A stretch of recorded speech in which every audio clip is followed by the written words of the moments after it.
अस्सलाम वालेकुम। मैं ਤੁਹਾਡਾ ਪਰਦੇਸੀ ਪ੍ਰਾਰ ਫਾਨ ਅਹਿਮਦ ਜੀ। ਇਮਰਾਨ ਹੈ ਭਾਈ ਸਾਡਾ, ਇਹ ਜਾ ਰਿਹਾ ਛੁੱਟੀ ਪਾਕਿਸਤਾਨ 5 ਸਾਲ ਬਾਅਦ ਜਾ ਰਿਹਾ ਜੀ। ਮਾਸ਼ਾਅੱਲਾ ਇਹ ਚਿਹਰੇ ਦੀ ਮੁਸਕਰਾਹਟ ਵੇਖੋ, ਇਨਕੇ ਪੈਪਸੀ ਪੀ ਤੇ ਜਾਏ सोनू है जी। ये अपना सफियान भाई है, ये फैसल भाई है, ये अपना असलम भाई है जी। माशाअल्लाह सारे इकट्ठे ने। ये जी अपना गोश भाई ये भी जा रहा है छुट्टी, दोनों इकट्ठे जा रहे हैं जी। माशाअल्लाह दौड़ वेखो इन्हां दी, ये गल भी नहीं सुनते हुण विचों। ये अपना असलम भाई ते फैसल भाई, कामरान भाई, ये जी साडी गड्डी है। अल्लाह हाफिज़ जी, असीं हुण जा रहे हैं, आके मिलांगे।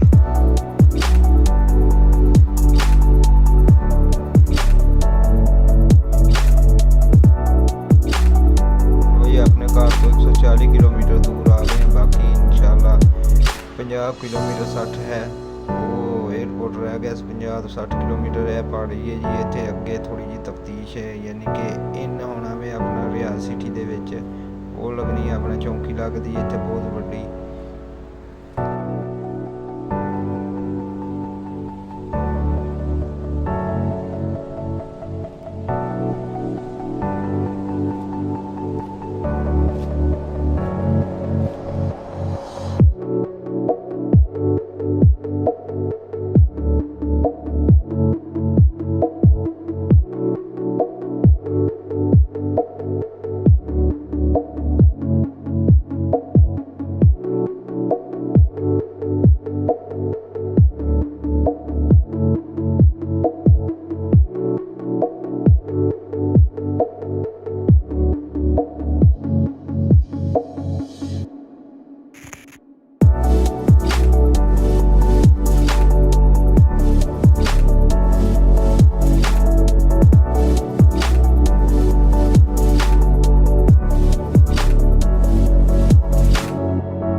अपना एयरपोर्ट रह गया 5 किलोमीटर दूर, 20 तो 5 किलोमीटर दूर है जी एयरपोर्ट। असी अपना नज़दीक आ गए हैं, रियाज सिटी है, रियाज सिटी दे विच आ गए हैं जी। एयरपोर्ट रोड ते आ गए हैं, तकरीबन अपना और 15 तो 20 मिनट लगेंगे असी एयरपोर्ट पहुँच जाना।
ਭਾਜੀ ਆ ਮੈਟਰੋ ਸਟੇਸ਼ਨ ਹੈ ਜੀ। ਇਹ ਮੈਟਰੋ ਜਿਹੜੀ ਹੈ ਪੂਰੇ ਰਿਆਜ਼ ਦੇ ਵਿੱਚ ਉਹਨਾਂ ਨੇ ਲਾਈਨ ਵਿਛਾਈ ਹੋਈ ਹੈ ਪੂਰੀ।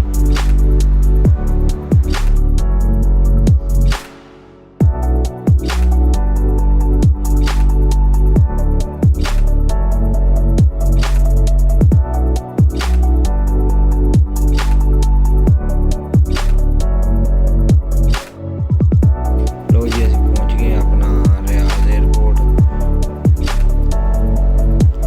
ਤੇ ਹੁਣ ਆਪਾਂ ਇਹਨਾਂ ਨੂੰ ਉਤਾਰਾਂਗੇ ਤੇ ਅਸੀਂ ਵਾਪਸੀ ਦੀ ਤਿਆਰੀ ਕਰਾਂਗੇ ਕਿਉਂਕਿ ਬਿਲਕੁਲ ਟਾਈਮ ਤੇ ਪਹੁੰਚ ਗਏ ਨੇ। ਸਾਡੇ ਵਾਪਸ ਜਾਂਦੇ ਜਾਂਦੇ ਤਕਰੀਬਨ 3 ਤੋਂ 4 ਘੰਟੇ ਲੱਗਣੇ ਨੇ। ਸਾਡੇ ਤੋਂ ਤਕਰੀਬਨ 300 ਕਿਲੋਮੀਟਰ ਦੂਰ ਹੈ ਜੀ 에ਅਰਪੋਰਟ।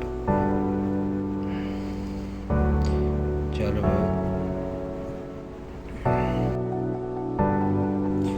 ਜੀ ਹੁਣ ਇਹਨਾਂ ਦਾ ਗੱਡੀ ਤੋਂ ਸਮਾਨ ਲਾਊਂਗਾ। ਸਮਾਨ ਲਾ ਕੇ ਤੇ ਇਹਨਾਂ ਨੂੰ ਗੁੱਡ ਬਾਏ ਕਹਿੰਦੇ ਆ ਜੀ। ਕੋਸ ਚੁੱਕ ਕੇ ਸਮਾਨ ਰੱਖਣ ਦੇ ਆ ਇਹ ਵੀ ਜੀ ਰਿਆਜ਼ 에ਅਰਪੋਰਟ। ਇਹ ਜੀ ਆਪਣਾ ਕੋਸ ਤੇ ਇੰਜ ਡਰਿਆ ਹੋਇਆ ਵੇ ਇਮਰਾਨ ਭਾਈ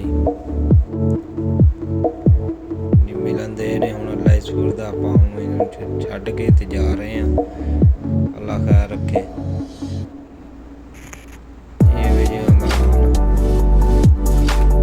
ਇਹ ਕੋਸ ਹੈ ਜੀ। ਛੱਡ ਕੇ ਹੁਣ ਅਸੀਂ ਚੱਲੇ ਹਾਂ ਜੀ ਵਾਪਸ ਆਪਣੇ ਘਰ ਵੱਲ ਨੂੰ।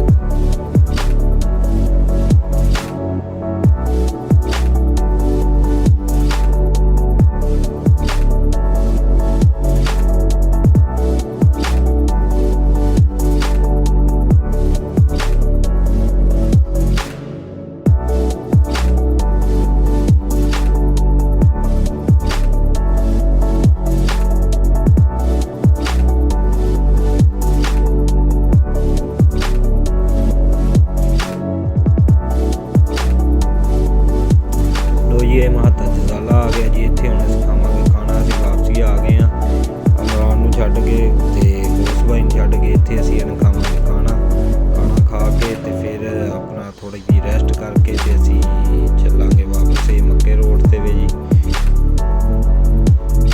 ਬਹੁਤ ਅੱਛਾ ਪਾਕਿਸਤਾਨੀ ਹੈ ਹੋਟਲ ਹੈ ਜੀ। ਪਾਕਿਸਤਾਨੀ ਹੋਟਲ ਬਹੁਤ ਅੱਛਾ ਹੈ। ਇੱਥੇ ਖਾਣਾ ਬਹੁਤ ਅੱਛਾ ਜੀ। ਹਰ ਕਿਸਮ ਦਾ ਖਾਣਾ ਲੱਭਦਾ ਜੀ। ਇੱਥੇ ਹੁਣ ਅਸੀਂ ਖਾਣਾ ਖਾਵਾਂਗੇ। ਖਾਣਾ ਖਾ ਕੇ ਤੇ ਤਵੱਕਲ ਅੱਲਾ ਫਿਰ ਵਾਪਸੀ ਦੀ ਤਿਆਰੀ ਜੀ। ਅਸੀਂ ਇੱਥੇ ਖਾਵਾਂਗੇ ਖਾਣਾ ਖਾ ਕੇ ਤੇ